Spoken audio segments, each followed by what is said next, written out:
కొన్నిసార్లు gas stove మీద కానీ కొంతమంది కర్రల పొయ్యి మీద కానీ వేడి నీళ్ళు వేడి చేసి ఆ వేడి నీళ్ళు తీసుకెళ్ళి ఎక్కడో దూరంలో ఉండే బకెట్లోనికి వేస్తూ ఉంటారు. అది చాలా ప్రమాదం. అక్కడి నుంచి వేరే చోటకి తీసుకెళ్లే లోపు చిన్నపిల్లలు ఆట సందడిలో పరిగెట్టుకొని వచ్చి తల్లిని గుద్దేయడమో లేకపోతే ఆ గిన్నెను గుద్దేయడం కానీ జరిగి వెంటనే వాళ్ళ మీద వేడి నీళ్ళు పడి కాలిపోతూ ఉంటుంటారు.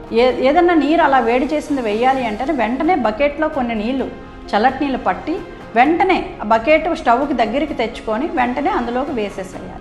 ఎప్పుడూ కూడా బాత్రూంలో వేడి నీళ్ళు పట్టేటప్పుడు మనం తరచుగా వేడి నీళ్ళు ముందు పట్టి దాంట్లో చల్లనీళ్ళు తొరుకుతూ ఉంటాం. అలా కాకుండా బకెట్లో ముందు చల్లనీళ్ళు వేసుకొని దాంట్లోనికి వేడి నీళ్ళు పడితే పొరపాటున ఎప్పుడైనా పిల్లలు దాంట్లో చేయి పెట్టిస్తే ఆ వేడి అనేది తగ్గి వాళ్ళకి ఎక్కువ లోతు కాలకుండా కాపాడగలుగుతాం. ఇవన్నీ చిన్న చిన్న జాగ్రత్తలే, కానీ ఆ జాగ్రత్తలు చాలా పెద్ద పెద్ద ప్రమాదాలని నివారిస్తాయి. కాలిన గాయాలు చాలా బాధనిస్తాయి. Prevention is better than cure అనేది కాలిన గాయాలకి చాలా బాగా వర్తిస్తుంది.